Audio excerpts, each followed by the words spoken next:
Okay, so today we would like to welcome, we have two speakers today actually. So our live Q&A and discussion portion is going to be handled by Shiva Thompson with Yoga for Change Jacksonville.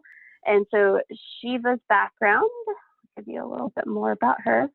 So here's Shiva. So she'll be joining us here today to answer our questions.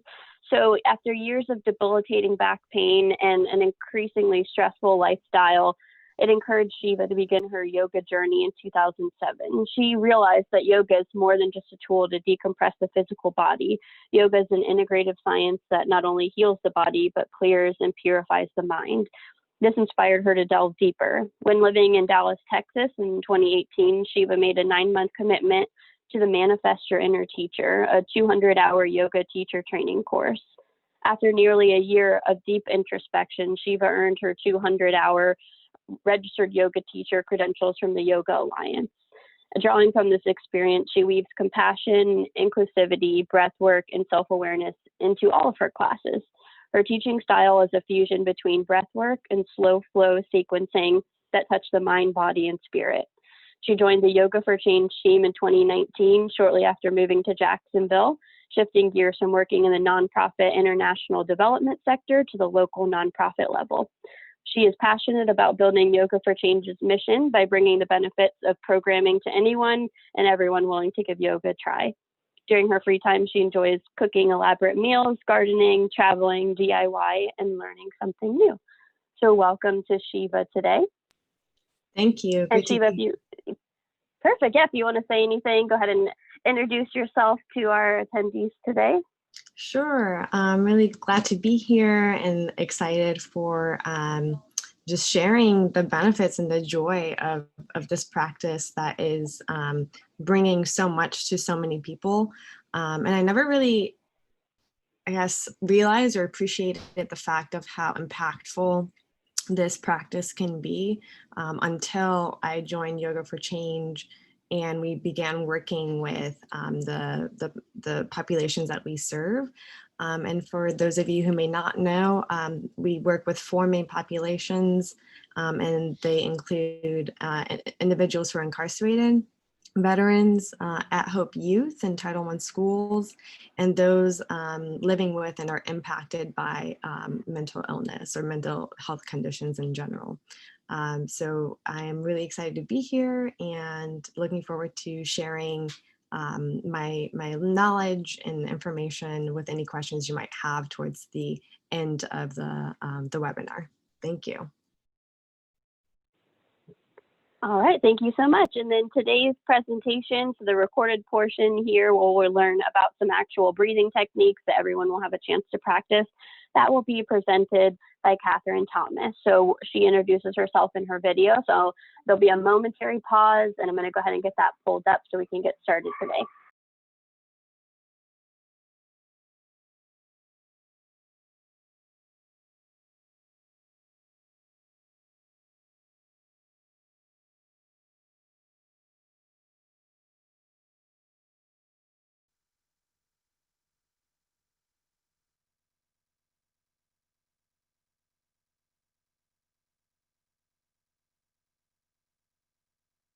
Hi there.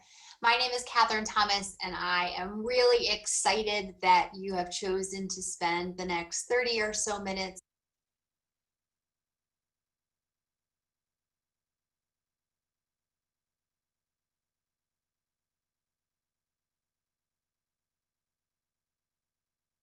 Hi there.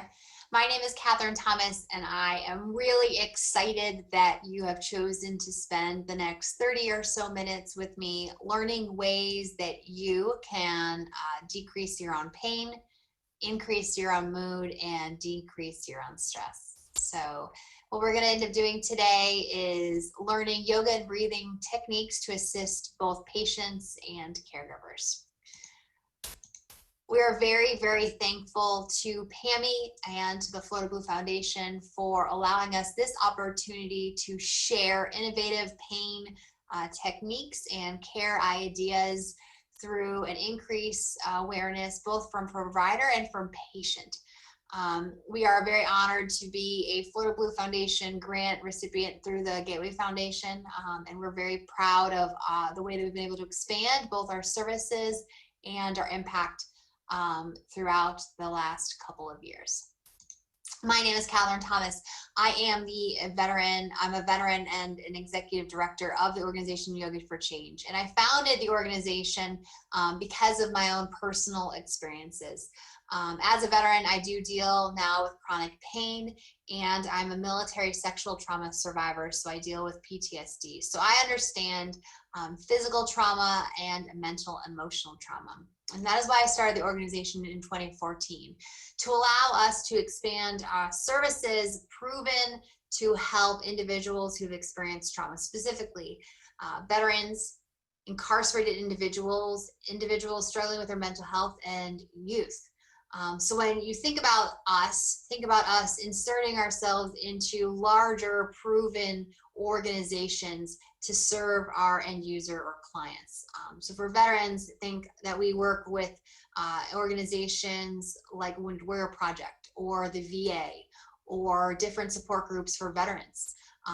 For incarcerated individuals, currently we are, it is October 2020, and we're not offering in-person programming at this time, but what we are offering is virtual programming through specialty court systems. What that means is individuals who are in veteran court or drug court or mental health court are able to receive our services to help them elevate their participation in those specialty courts, and or to allow them to get off of probation or parole early because of the participation in our program.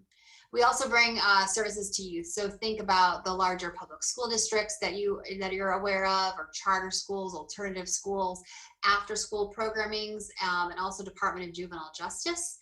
And for individuals with their mental health, initially at the beginning of 2020, we were a lot more closed in that definition, specifically working with individuals in recovery. And since COVID-19 has occurred and a lot more individuals are being stuck inside their homes, are worrying about their next paycheck or when they're going to eat, or potentially not able to afford prescription drugs, we wanted to bring resources to individuals who are struggling with their mental health, because we really want to ensure that we're meeting the community need where it is, when it arises, and not just dismissing just an average person who's struggling with their depression. We want to be able to help them, even if they're not a veteran, even if they weren't incarcerated, even if they're not struggling with substance abuse. We want to help our community at large, because we know that yoga works. Me personally, I didn't start yoga until I was a little bit like after college. But I really found yoga and how it can help me with my own life after I sustained a pretty disabling injury while on deployment. And my physical therapist told me that if I implemented yoga into some aspect of my life, I could potentially see an increase in movement in my ankle, which had been broken and surgery had really hurt. And I also would be able to decrease my own back pain and deal with some emotional stuff that was going on, but also help me because I was extremely active, and because of my injuries, I became a little bit more sedentary. And so for me, I started practicing yoga just because I felt good. That feel-good feeling we as an organization wanted to define. So what we did was we worked with Boston University, thanks to the Chartrand Family Fund, and we're able to study our carceral programming, our incarcerated program, for an entire year. And that study, it was kind of divided into three categories. Individuals who were sentenced to our programming through the Fourth Circuit, which is now what we're really working in with the specialty court systems and the parole probation, but also individuals who are voluntary. And both of those individual groups were compared with a control group. Because we were able to test individuals who were not even exposed to our programming at all, and see what sort of benefits individuals who were exposed to our programming were experiencing in comparison to individuals who were not exposed. We found across 12 validated quantitative scales and some qualitative data, what we found is we had a statistically significant impact on individuals who participated in our programming, specifically with post-traumatic growth, emotional awareness and intelligence, increased mood, decreased stress, anxiety, and decreased pain. Because for me, if you can give me a little bit less pain, you can change my life. And so that is really why I wanted to bring yoga to these larger populations, and why I specifically want to bring yoga to you today. Because even though you're in extreme pain, either mental, emotional, or physical pain, or just because you want to get a little bit more active, the idea of yoga might have a misconception in it. And so when I think, or I talk to the larger groups about yoga, I ask individuals what that is. And a lot of people talk about these very fit human beings on scenic overlooks, maybe on the top of a mountain, doing these pretzel postures or handstands. And that's yoga. But what we're going to teach today is a little bit more accessible. So no matter your physical limitations, or no matter what you're dealing with, everything we're doing today is breath work with a little bit of movement introduced. And we're going to get into that. Because how can yoga help you? Well, for me, I can just talk for me. For me, when I'm in a really high stress, toxic conversation, right? Like right now, our country is pretty divided. It's October 2020. It's on you either agree or you don't agree. And so for me, in order to really have dialogue with somebody, I need to calm my own anxieties and stressors and bodies down, and to really get rid of my fear to connect with somebody. And so for me, I have a lot of friends and family who really don't agree with me and my views. And so in order for us to discuss, I implement these tools and techniques into my daily life so that I stop judging the person and I can actually hear the person's ideas. We're going into a holiday time frame, so I really invite you to potentially think about ways that you can use these not only to get rid of your own pain or to decrease your pain or to adjust your anxieties, but how can you utilize these breathing techniques so that you can better connect to somebody that you care about, so that we as a community can come together. And so for the first breath we're going to talk about is square breath.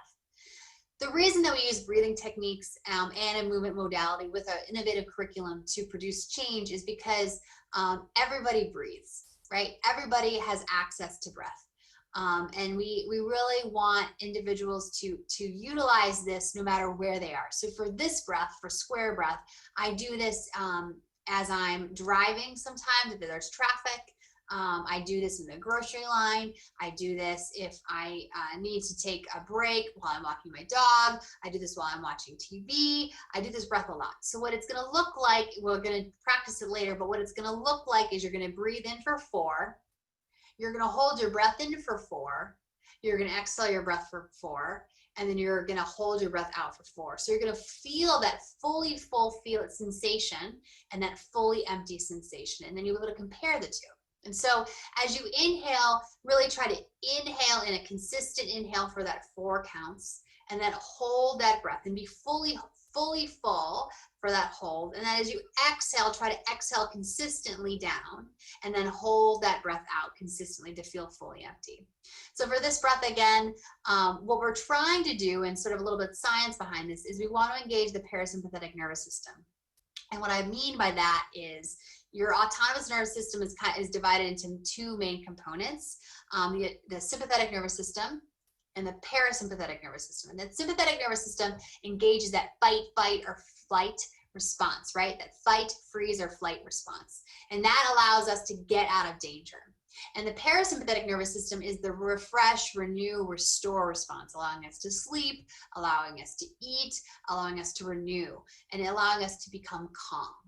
And in order for us to live in this world, we do need both systems, right? We do need stressors, but we also need the chance to relax. And so these breaths are really specifically proven to engage that parasympathetic nervous system to help you decrease your pain and stress. And so for this breath, if that 4 count is really accessible for you and you want a little bit more of a challenge, or you really wanted to lengthen your exhale, you could exhale for 6 seconds as opposed to 4 seconds. And so although it's not a square and it's not even a rectangle because it's only one side that's 6 seconds long, you can actually increase that exhale, because as you increase that exhale, you're seriously tapping into the parasympathetic nervous system. So that's the first breath, square breath. The next breath is lion's breath. Now this breath is a little bit of an energy boost, if you will. You are going to inhale, but as you exhale, you're going to press the air out of your mouth intentionally, sticking out your tongue, making a noise, and maybe even crossing your eyes. I do have a story about this breath. I teach in corrections, and so I had a pretty seriously filled area that I needed to walk through. And so for me, I knew I had a lot of nerves coming on and I needed to go teach a yoga class. So I wanted to kind of not be stressed out as I walked into the class. And so in this overcrowded area, I got everyone's attention and just said, let's do some lion's breath. And so we all inhaled together and we all exhaled and stuck out our tongue, and we did it 3 times. And every time I was walking through the area, every time we inhaled and exhaled, I caught a different person's attention. And so it allows you to be silly, but also allows you to accomplish something. And what are you accomplishing? You're accomplishing a way to decrease your own stress and actually to create some joy in your life by exhaling and inhaling in a new way, right? And so for us as individuals, when we're attempting to shift our feelings or emotions, this is a really good breath for us to try. And we're gonna get to try it. And we'll be able to be silly together with sticking out our tongues. Something I like to bring your attention, a lot of us are wearing masks right now. This would not necessarily be a mask breath that you could do.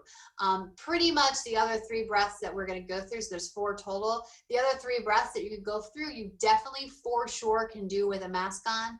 You could do this with your mask on. You just probably wouldn't want to stick out your tongue because then you get the mask on your tongue, and nobody wants that.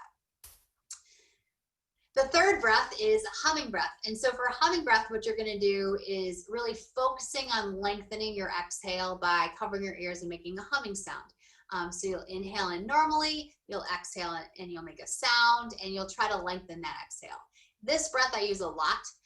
If I'm awoken in the middle of the night with a night terror, I will use a hummingbird breath or humming bee breath in order to sort of help me calm my body down and to allow me to come back into a restful state. By shifting your attention and bringing your mind and your body together, because when you're triggered, and the actual trigger for somebody who has PTSD, I might physically be in my bed, but my mind is not my bed. My smell, I smell the smells, I taste the tastes, I hear the sounds, I feel the sensation as if when I was attacked, right? And so although my body is in this present moment, my mind is completely somewhere else. It's in the past. And so for this breath, I'm bringing my mind and my body together, unionizing that, allowing the fear to dissipate, and really focusing on the exhale by creating a sound. And by having all those things come together, it's been proven, it's a mindfulness technique, it's been proven to help people who are dealing with extreme trauma. And so I really recommend this breath. I think it's a great way to utilize different sensations and to focus not on what's happened to you, but what you can do about it and how you can move forward into the world. The final breath is called breath of joy, and it is quite joyous. I like this breath the most to do with young kids, and the reason for that for me is it allows me to have be on the same energy playing field, if you will, as them. It might decrease their energy, but it's definitely increasing my energy, so we can come down to the same level. I am a mom. I do have a toddler child, and so if she is bouncing off the walls and needs to calm down, she'll do this to calm her energy down. And what it does for me, it kind of gives me an energy boost, which is also why this is at the end of the presentation, so that after I'm complete going through this with you, I'm not exhausted and I can actually go play with my kiddo. So for this one, I'm going to demonstrate it 2 different ways when we actually get to the demonstration portion of the class. You can do this seated, but you really can do this standing. And also, if you have any family members that are around you right now, after you do the lion's breath with me and everyone becomes silly, they might actually be interested into coming and joining you. And so this is a really great breath to kind of equalize the equilibrium, the different energy levels that you have going on in your house. And so it's a full body, awesome breath that you can do. You're going to inhale and you're going to change your arm positions as you inhale, and as you exhale, you're going to fold forward. Disclaimer. If you have high blood pressure or if you have a traumatic brain injury, please don't do this breath. You are going to be putting your head below your heart. Doing it from a chair, I'm going to show you, you won't necessarily have that full fold forward, which could cause you to have vertigo. However, if you do have vertigo, please, make sure you are seated and go a little bit slower. Again, if there's any questions about this, please do talk to your medical professional. I'm a yoga teacher. I have no idea who is going to be able to see this video, and so I don't want to recommend something that could potentially bring you physical harm or cause any undue stress. So breath of joy, you can do it in a chair, which is, I'm going to first demonstrate it from a chair. It's really a lot of fun if you're standing, but really be careful because you know your body better than I do. You know your body better than anyone else. And if your body tells you no, you should listen. And we just want to make sure that everyone is safe in whatever they're doing, because all we're trying to do here is help you learn ways to decrease your own stress so you can increase your own mood and decrease your anxiety. And by allowing us to start to change the way we look at our bodies and the way that we sort of think, then we start to change our mindset. And once we can change our mindset, we can change our own behavior. And once we can change our own behavior, our outcomes are endless, right? We don't have to have these predisposition outcomes. We can instead go to where we want to go because we have the tools and the belief system, and we know that we're enough to do so. Because Yoga for Change is bringing an embodied approach to resilience. And what we mean by that is, no matter your physical trauma, no matter your mental or emotional trauma, you are strong enough to achieve your goals. It may take a little bit more work when compared to somebody else, but you can do it, and don't give up because you're worth it, right? You're worth it. And as somebody who deals with chronic pain, like I've said, and somebody who is a mom, when I get to the end of the day, I'm exhausted, right? I'm exhausted. I've given a lot of myself to other people, to my partner, to my child, to my work, to my dog, to my friends, to my family. And so when I get back and it's final end of the day, I may be exhausted. And what I found in my own life is that even though it might not be vicarious trauma, right? It might not be everything that I'm doing is potentially triggering me because of my own trauma past. There is a little bit of compassion fatigue. And for me, these breaths allow me to recharge myself, giving me the tools that I know work, because I don't want to be a burnout mom, and I don't want to burn out at my job. I want to be successful, and I want to continue. And these allow me to do so. So thank you for listening to our little presentation. What we're going to do now is demonstrate the 4 breaths. But before that, I want you to just kind of get to know your space wherever you are. If you're driving, please don't close your eyes throughout any of this, obviously. But if you're just sitting in your home, even though you know where the doors are and even though you know where the bathrooms are, just kind of take a look around just to feel a little bit more settled in where you are. And then maybe come to a comfortable seated position, or you can lay down on the floor on your bed, depending on what's more comfortable for you. I am right now sitting in my office in a chair with my feet on the floor. And I invite you to join me wherever you are.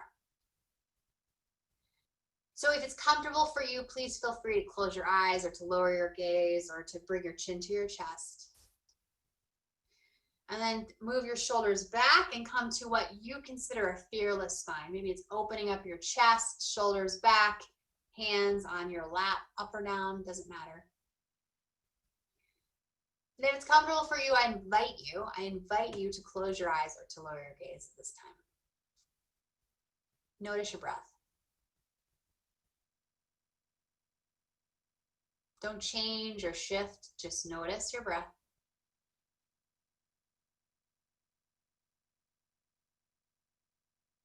Notice how the air comes into your nostrils and how it exits your nostrils or your mouth.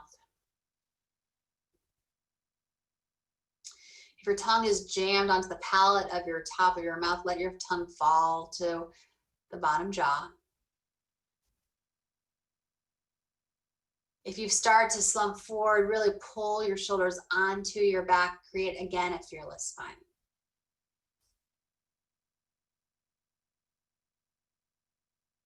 Now bring your hands to whatever parts of your body are potentially giving you pain. For me, it's just right now my shoulders. Maybe you touch your shoulder and just touch where your body feels pain. There's your feet. If you're on your bed, press your heels into the bed. If you are sitting in a chair, press your feet into the floor. If you're standing, press your feet to the floor, wherever you are. Lengthen your spine. Create space between all the vertebrae down your back, pressing your head up towards the ceiling or the head of the bed, pressing your feet down either towards the floor or into the bed, whatever is more comfortable for you. And now notice maybe the pain or sensation or friction in your body has shifted. So maybe it's the same, so leave your hands there. Or maybe it shifted, so shift your hands to a different position, allowing your body just to breathe itself.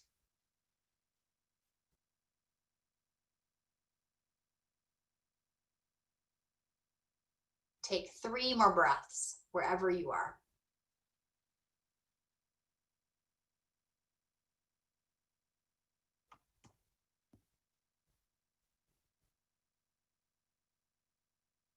Drop your hand back to your lap. Maybe choose to open your eyes if they're not open, and everybody together across the world, wherever you are, exhale. Awesome. So we're going to start with square breath. Just to again quickly review, we're going to inhale for 4. We're going to hold our breath for 4. We're going to exhale for 4, and we're going to hold our breath out for 4, creating a square. Okay, so take a normal, unrestricted breath in, and a normal, unrestricted breath out. And begin. Inhale, 1, 2, 3, 4, hold. Exhale, 1, 2, 3, 4, hold it out. Inhale, 1, 2, 3, 4, hold. Exhale, 1, 2, 3, 4, hold. 2 more times. Inhale, inhale, inhale, inhale, hold. Exhale, exhale, exhale, exhale, hold. In breath, in breath, in breath, in breath, hold. Out breath, out breath, out breath, out breath, hold. Allow yourself to breathe in normally and exhale normally. Take an inventory. How do you feel? Do you feel more settled in your body? Do you feel more pain or less pain? Do you feel happy or sad? Like, just notice what that breath created for you. Take a normal breath in and exhale. Awesome. Lion's breath. Okay, so again, you're going to inhale in through your nose or mouth, whatever is comfortable for you. You're going to exhale, stick out your tongue, exhale, and maybe you make a sound, maybe you cross your eyes. What do you need right now, right? And this is silly, so get silly with it, right? Because I'm feeling silly, I'm by myself. If you're by yourself, be extra silly. If you're not by yourself, be extra silly. If people are looking at you, invite them to do it with you, right? Because nobody wants to be silly by themselves. So let's pretend we're in a room and we're just being silly together, and we're going to take a breath in and exhale through your mouth, stick our tongue. Inhale. Exhale. Inhale.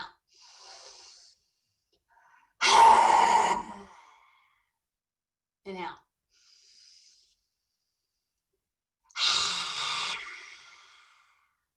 Last one in.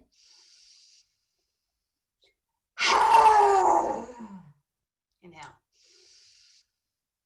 Normal exhale. What do you feel? I feel a little tingling in my neck and my hands. I feel a little more energy. I feel energized, and at the same time, I feel grounded, right? Notice, do you feel pain? Where do you feel pain? Do you feel pain in the same place? Is it a different kind of pain?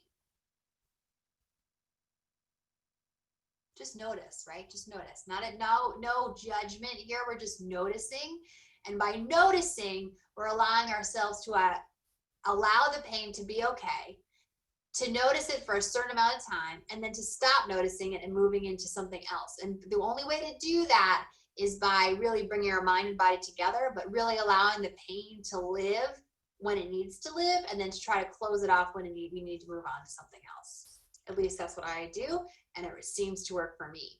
And one of the breathing techniques that I do specifically when that is going on is Hummingbird Breath. And so what we're going to do is you're going to use your index finger alone if you have that. I personally like to use 2 fingers just to make sure that my ear hole is really closed.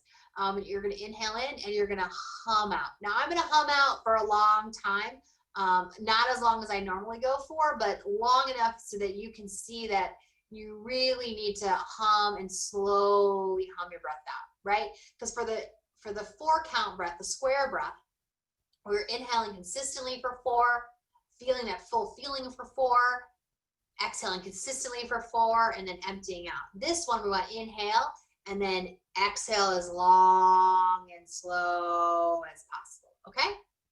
Great. Okay, so take a normal breath in and an uncontrolled out. Let it go. Take your index fingers and your third fingers, cover your ears. Inhale. Exhale, hum.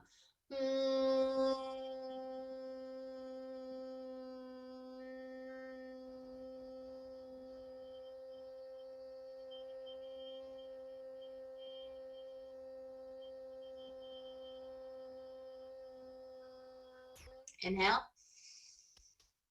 Exhale.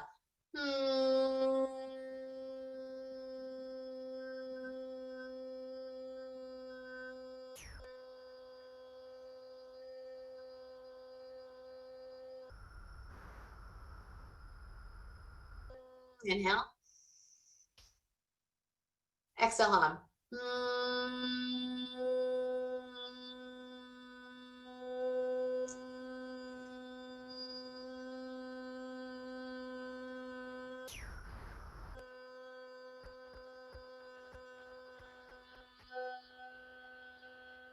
Last one, inhale.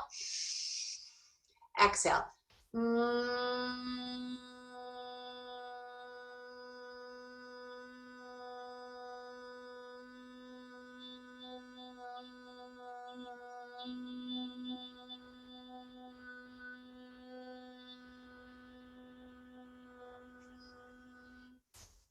Normal breath in.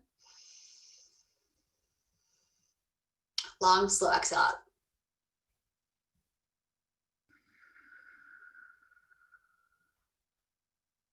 Fantastic. What do you feel? Do you feel a lot of buzzing in your head? Are you still hearing your own humming voice? What do you feel? Do you feel pain? Just notice, right? That's all we're doing. You're just noticing, a little bit of inquiry, just trying to learn ways to decrease our own pain so that we can focus on whatever we need to focus on in that given moment. So the final breath, again, like I said, is breath of joy. You can do this from a chair. You can also do this standing up.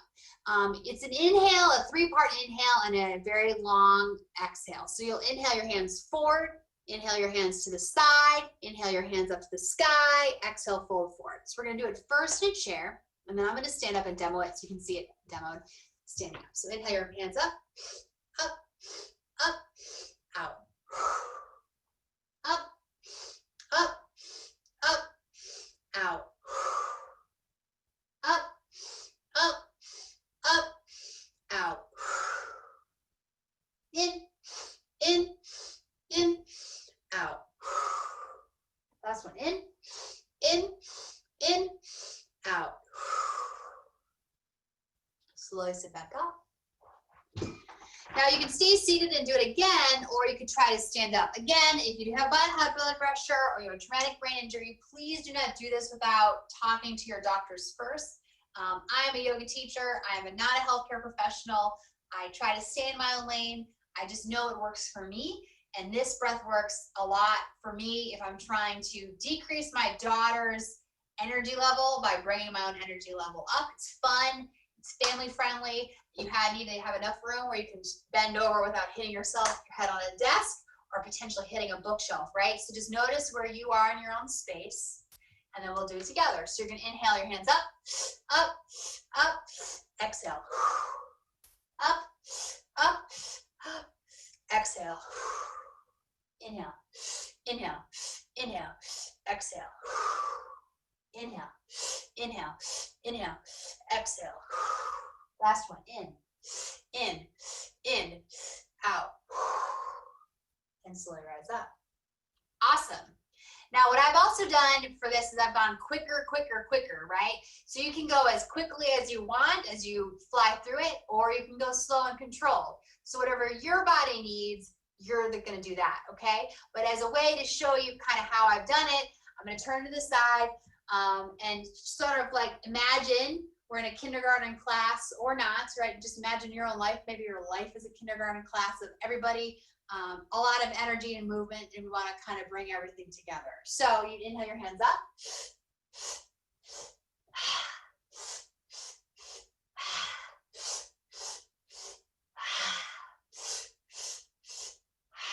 Last one. As you stand up, notice what you feel, right? Maybe that was too fast, and that's okay. I was just showing the diversity of how you can go a little bit slower and also a little bit faster based on your pain, based on your life and what's good for you. But you can tailor these breaths for your own life.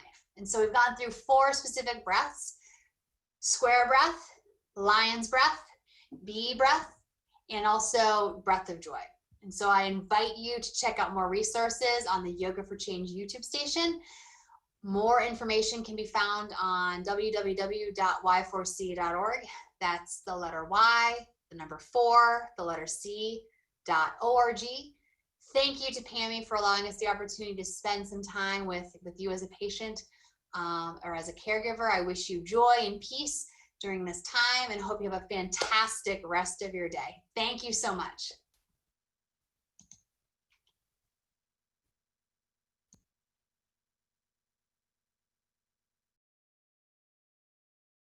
All right, so a momentary pause while I go ahead and pull up our final slide.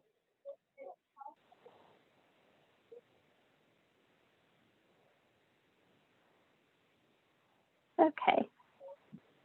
All right, so hopefully you enjoyed the presentation and the demonstration form of our webinar today with us with Yoga for Change. And now we'll go ahead and get started with the Q&A and discussion portion. So if you have anything that you would like to add in, a question, just a statement, an observation, if you did the breathing techniques with us today, go ahead and let us know in the chat or use the Q&A feature. You can go ahead and submit any of your questions to get any of those answered today with Shiva. So let us know if you have any questions, if you have anything that you want to share with us by using those. You can use the raise hand feature as well if you see that on your screen, and then we can unmute you and you can ask your question if you would prefer.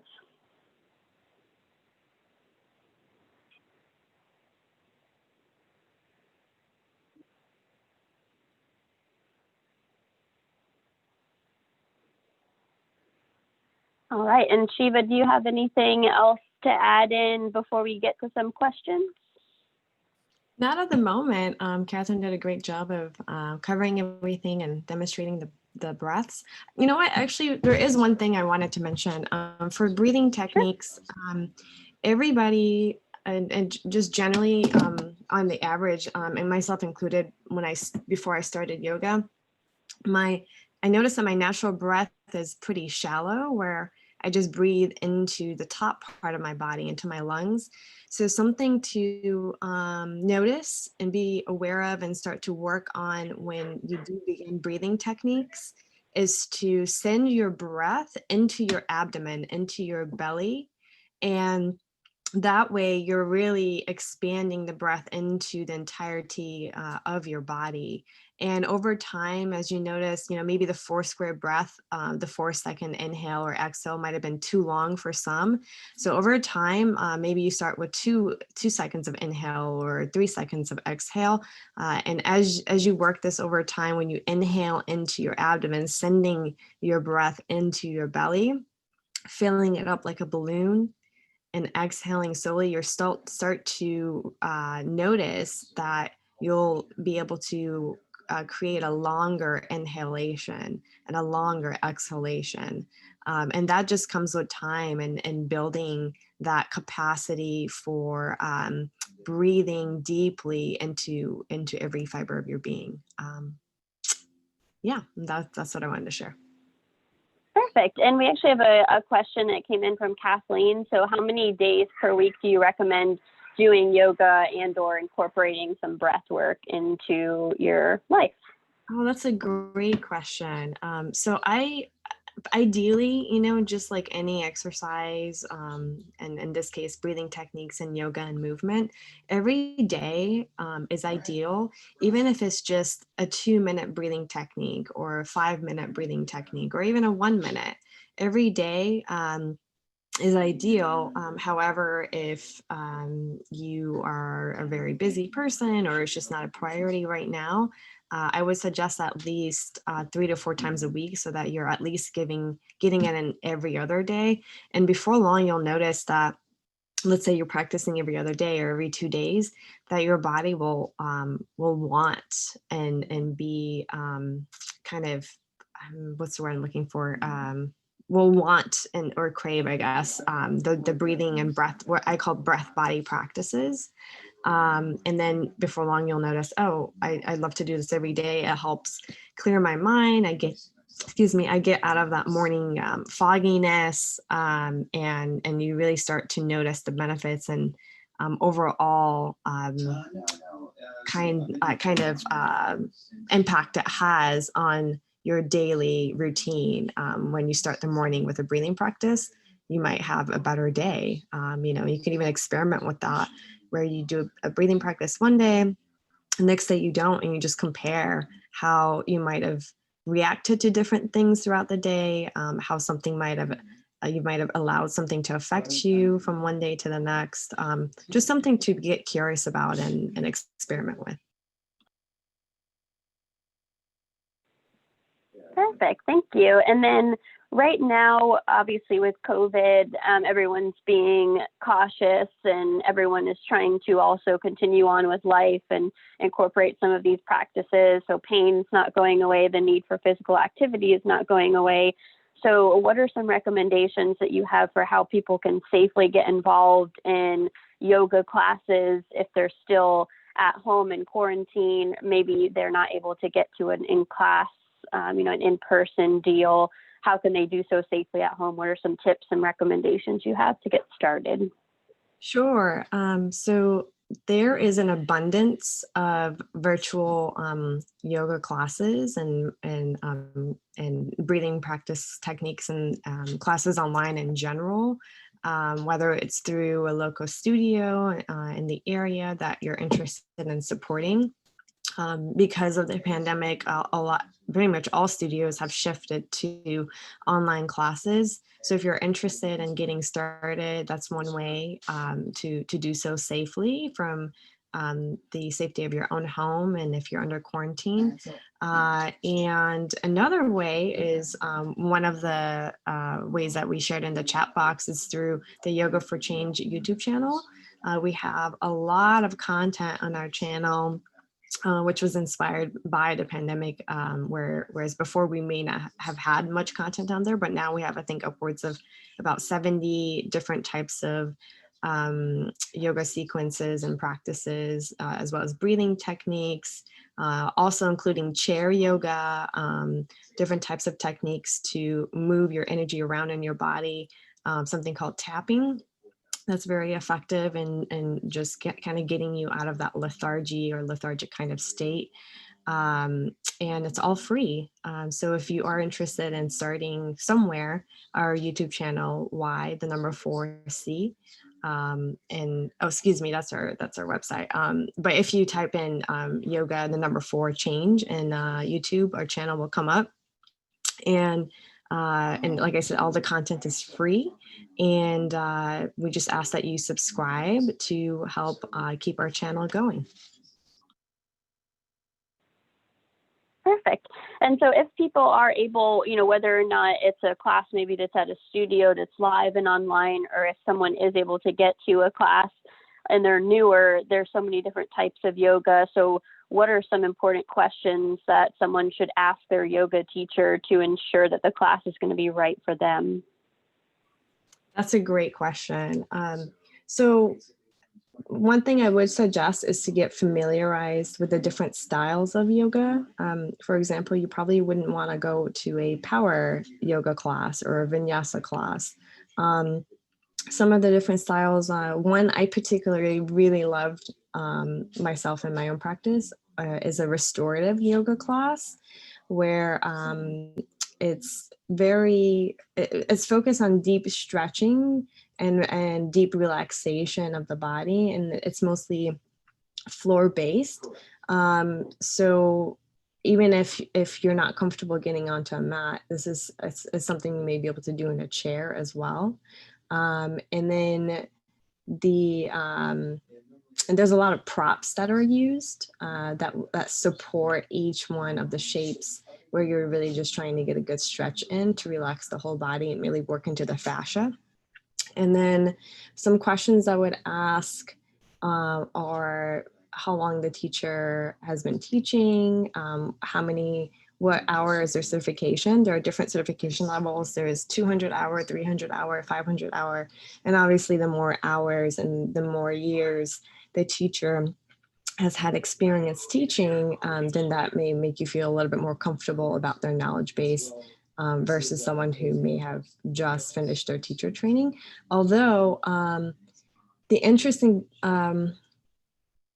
bit about someone who's just completed their teacher training is that they may be much more attuned to cueing alignment.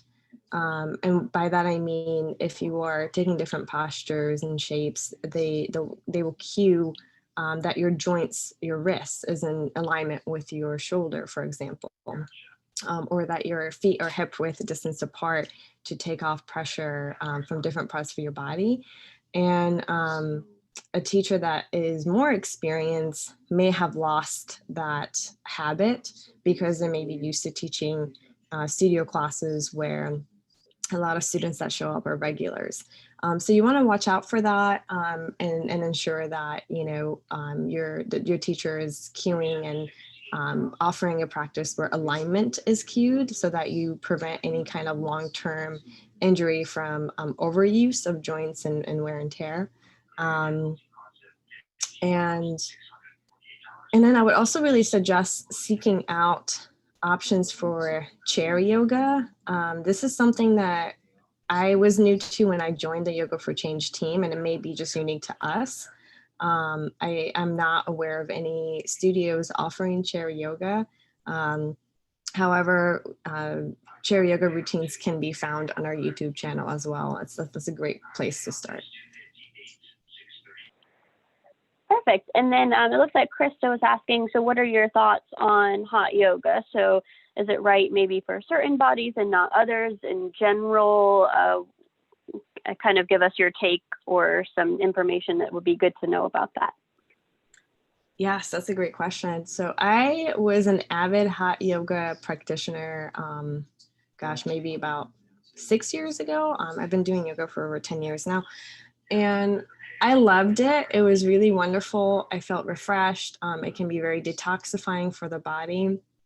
However, hydration and being in a habit of hydrating regularly throughout the day is really important, and properly so. So, you lose a lot of electrolytes in hot yoga. So drinking coconut water, not Gatorade because that's full of sugar, but coconut water where you can restore those electrolytes is really important.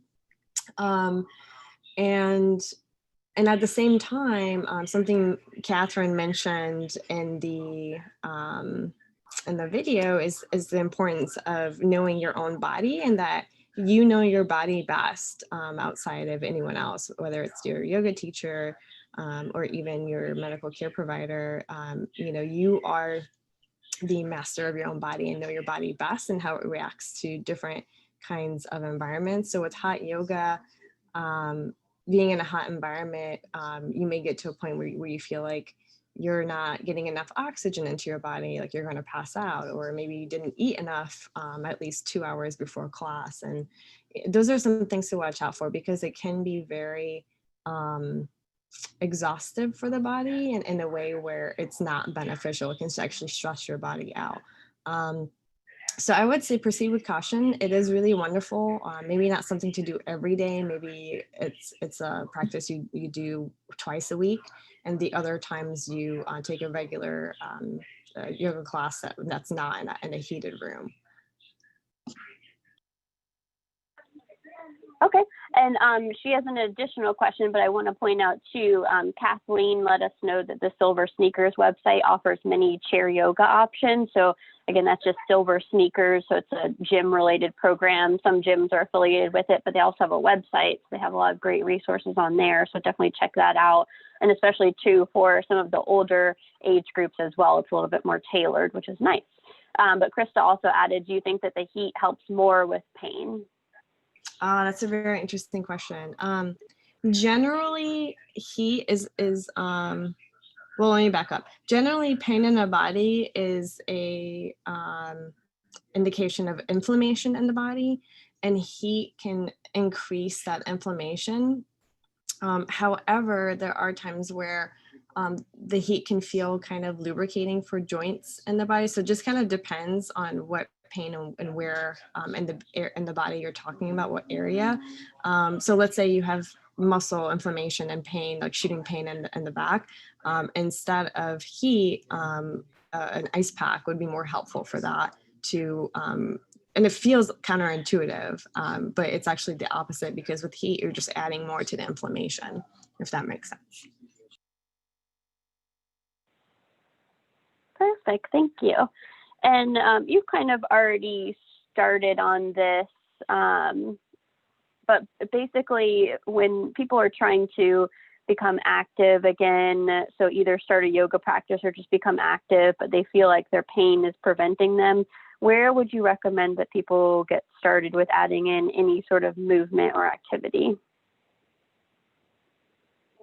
That's a great question. So again, depending on your condition and what kind of chronic pain you have, in general, movement is extremely healing for the body, and especially for your spine. So a lot of people suffer from lower back pain and back issues in general, and movement is very healing and allowing your body to heal and to assist your body in healing through movement.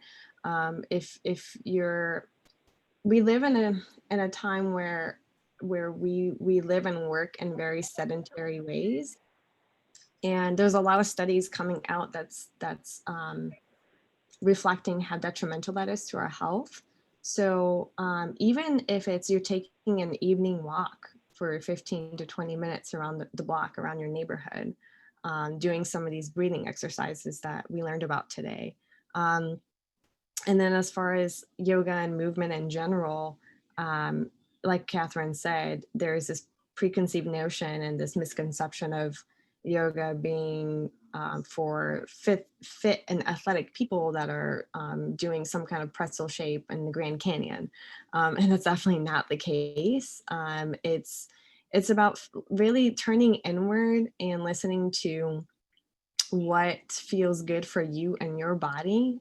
And at the same time, yoga is for everybody. So a good place to start, again, would be on our YouTube channel. We have a lot of content on there. If there are some videos that you practice or you try out that you really enjoy, please feel free to comment on that to let us know. If there are videos or practices where they're not so great, or you're wanting, let's say, more chair classes, please contact us to let us know that you want more of that content, so that we can continue to provide useful resources for those who are wanting to just get started.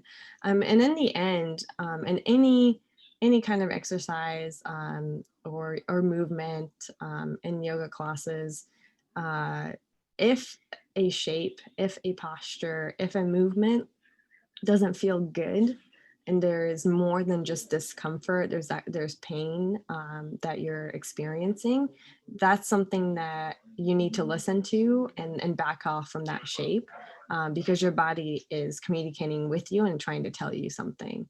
And again, in the end, you know your body best, and movement can be and is very healing. A good place to start is again on our YouTube channel, where we provide a lot of different types of options. Thank you. And then as Shiva pointed out as well, if you have any specific questions that are more related to her, she's dropped in her email address. to the chat. And also you can reach out to myself, so natalie.spindle@jax.ufl.edu. We can pass along any questions that you have or help you answer or get any resources. If you're interested in things, we're happy to help you get those websites, get that information to you. And then Shiva's email, sthompson@y4c.org. And then their website, y4c.org, if you want to check out any of those videos, resources, learn a little bit more about that organization. But I just wanted to say on behalf of our AI-PAMI team, we'd like to thank Yoga for Change, especially Shiva, for joining us here today, and Catherine for the great presentation and demo. Thank you for joining us, and for all of our attendees, we hope that you found it to be a valuable presentation. I'm going to go ahead and drop in the post survey. So you'll get an email with this as well if it's not easy to access from the chat box, but please go ahead and complete that post survey. Again, that feedback really helps us so that we can continue to grow in the future. There's a free text option. You can let us know if there's any additional topic that you're interested in, any other resources, let us know. That's how we learn from you. And for more information on this program and future presentations, and we also have some Yoga for Change videos on our website, visit the PAMI website, so pami.emergency.med.jax.ufl.edu. So nice long link there on our UF website, and you can find all of that information and additional live events coming up in the future. But thank you for joining us today.